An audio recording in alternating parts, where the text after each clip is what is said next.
네, 안녕하십니까. 반갑습니다. 원앤온 TV입니다. 자, 오늘 또 여러분들과 토지에 대한 이야기를 한번 해보려고 합니다. 자, 오늘은 조금 재미있는 기사가 나와서 여러분들한테 좀 소개를 해드리려고 하는데요.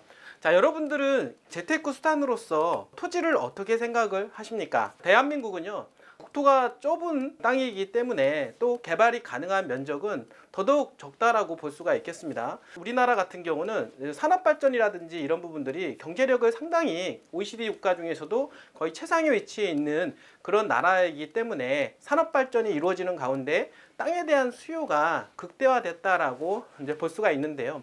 그러다 보니까 땅값이 OECD 국가 중에서도 비싸다라고 말씀을 좀 드릴 수 있겠습니다. 자, 그렇다라고 하면 여러분들 토지를 가지고 있었다라고 하면 토지값이 많이 올라감으로 해서 여러분들의 자산 가치가 많이 늘어났을 거라고 생각을 하게 됩니다. 자, 그렇기 때문에 우리나라 대한민국은요, 부동산을 투자를 해야 되는 게 맞다라고 좀 말씀을 드릴 수가 있겠고, 특히나 공급 면적이 적은 토지 투자를 하는 것은 여러분들은 당연하다라고 말씀을 드릴 수가 있겠습니다. 여러분들 부자로 살고 싶습니까? 그러면은 지금이라도 늦지 않습니다. 여러분들 토지에 투자를 하셔야 되는 것이 맞다라고 여러분들 말씀을 좀 드리도록 하겠습니다. 자, 대한민국에서 살아가는 것, 근로소득만으로도는 거의 불가능하다. 부자로 입성하기는 불가능하다는 얘기를 많이 하고 있죠. 그래서 최근에 20대, 30대 같은 경우는 돈이 많지 않다 보니까 종잣돈을 만들기 위해서 비트코인이라든지 주식 투자를 많이 하고 있는 것으로 알고 있습니다.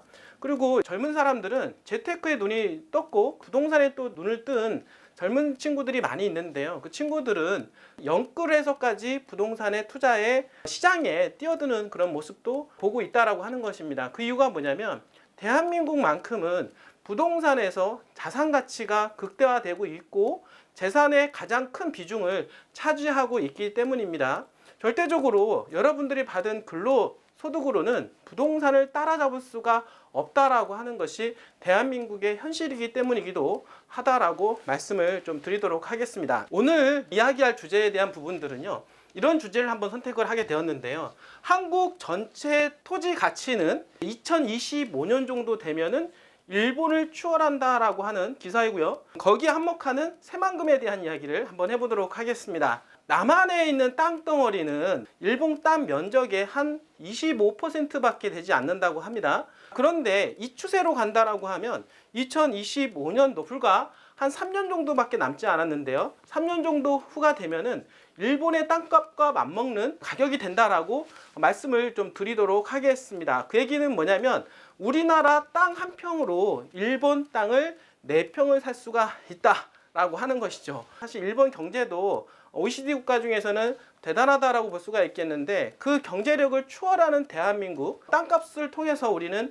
확인이 가능하다라고 하는 것을 여러분들 한번 보도록 하겠습니다. 지금 이제 보면은요, OECD 국가 중에서 평균치에 대한 부분들을 가지고 얘기하면 OECD 국가 토지 자산 비교를 이제 하게 되었는데요.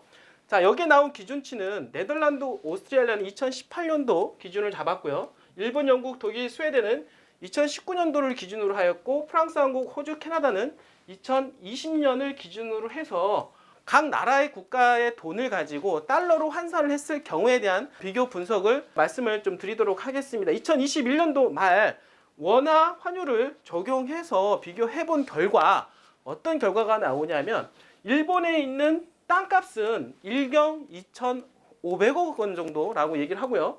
그 다음에 이제 두 번째로 이제 프랑스인데요. 그리고 세 번째가 드디어 대한민국 9,679조가 되는 것입니다. 상당히 가파른 상승세를 띠고 있는 그런 상황에서 뒤이어서 영국, 독일, 그리고 호주, 그리고 캐나다, 네덜란드, 스웨덴, 오스트레일리아가 따라가고 있는 그런 상황입니다.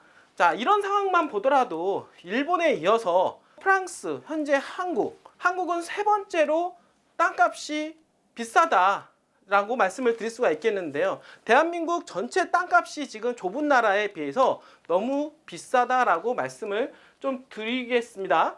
자, 이런 상황으로 얘기를 한다라고 하면 일본에 있는 전체 땅값과 그리고 대한민국의 땅값이 같아지는 시점이 있는데요. 이제 비교하고 분석한 결과 언제쯤이냐면 여기서 나오죠.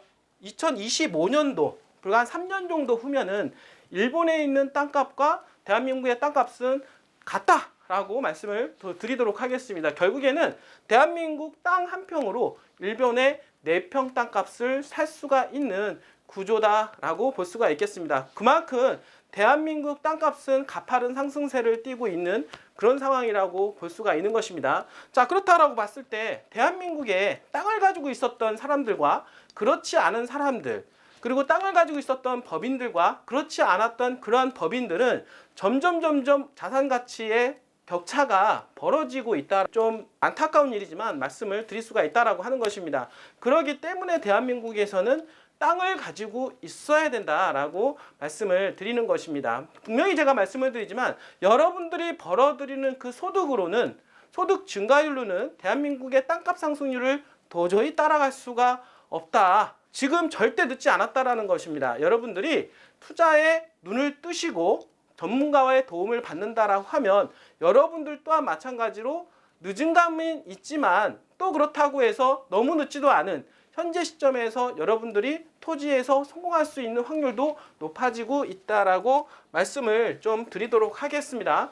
자, 역대 정권을 한번 비교를 해보게 되면은요, 사실은 이제 문재인 정부 들어서 2017년도 정권을 잡은 이후에 한 5년 정도 지나가고 있는데요, 이 선상에서 대한민국 집값, 땅값 폭등을 했습니다. 비교를 해보게 되면 예전에 이제 노무현 정부 때도 마찬가지로 땅값이 폭등하면서 집값이 폭등한 관계로 정권이 바뀌게 되었죠. 그 당시 대한민국의 땅값을 폭등을 시켰었던 주 원인은 뭘까요? 그 당시도 똑같은 정책을 지금 쓰고 있는데요, 세금을 부과를 많이 하거나 또는 전국 단위로 해서 개발에 대한 부분들 진행을 했다라는 거죠. 결국에는 뭐냐면 세종특별자치시에 대한 부분과 혁신도시, 기업도시를 개발을 진행함으로 해서 전국 땅값을 폭등시키게 되었던 계기라고 볼 수가 있겠고, 그 당시도 양도소득세라든지 또는 토지에 대한 세금을 부과율을 높이다 보니까 공급량이 줄어서 땅가격이 폭등한 사례를 볼 수가 있습니다. 자, 여기서 보게 되면 노무현 대통령 때 땅값의 상승분을 보면 2368조 원이라고 볼 수가 있겠고요. 그리고 나서는 이명박, 박근혜 대통령 때는 땅값 상승률이 떨어졌죠. 그 이후에 드디어 우리 문재인 대통령 4년차 지나가는 현 시점에서는 2532조 원, 지금 보니까 노무현 대통령 때와 비슷한, 아니 더 많이 땅값이 올라가고 있다라고 볼 수가 있는 것입니다. 여러분들이 만약에 4년 전에 부동산을 가지고 있었다, 땅을 가지고 있었다라고 하면은 분명히 어마어마한 부자의 대열에 설 수가 있었다라고 볼 수가 있겠습니다. 대한민국은 땅값은 계속해서 올라갈 수밖에 없습니다. 여러분들, 왜냐하면 전체 땅 면적도 있지만은 그 면적 중에서 쓸모없는 땅이 많습니다. 그리고 쓸모있는 땅이 제한되어 있는데 제한된 땅 면적은 계속해서 개발이 될 수밖에 없다라고 생각을 하시면 될 것 같습니다. 특히나 최근에 지금 개발지 땅값들은 더욱더 가파른 상승세를 띄우고 있는 그런 가운데에 있고, 그리고 수도권에 대한 규제가 심화가 되면 될수록 풍선 효과로 인해서 지방 쪽으로 개발지 땅값이 움직이고 있고 꿈틀거리고 있다라고 하는 것입니다. 그러니까 그 중에서 새만금을 빼놓을 수가 없는데요, 바로 새만금은 대한민국이 지금 현재 리딩을 하고 있는 정책 중에 하나가 탄소제로 2050입니다. 그러니까 2050 탄소제로에 맞는 정책으로 인해서 많은 산업화가 이루어지고 있는데 그 산업화가 지금 새만금에 집중이 되어가고 있다라고 말씀을 드릴 수가 있겠고요. 이번에 전라북도 시정연설에도 마찬가지로 모든 개발이 새만금에 집중되어 있다라고 하는 것을 여러분들이 알고 있을 것입니다. 자, 이런 것이 모든 대한민국의 경제적 기운이 새만금으로 집중되고 있다라고 하는 것이죠. 자, 여러분들 늦지 않았습니다. 항상 말씀을 드렸듯이 새만금은 2030년도까지 78%의 개발 계획을 잡고 있다라고 하는 것입니다. 새만금은 문재인 정부 들어서 비행기가 이륙을 했죠. 그리고 나서 지금은 상승 고도를 높여가고 있는 단계이기 때문에 절대적으로 비용을 상실하지 않는 선상에서 단위시간당 투자 수익을 최고로 극대화할 수 있는 가장 조로의 기회다라고 말씀을 좀 드리도록 하겠습니다. 여러분들 언제든지 저희 회사에 문을 두드리시길 바라겠습니다. 여러분들의 재산 증식과 자산 증식, 노후에 평안하게 살 수 있도록 언제든지 도와드리도록 하겠습니다. 머뭇거리지 마십시오. 오늘도 이렇게 끝까지 시청해 주신 여러분들 진심으로 감사드립니다.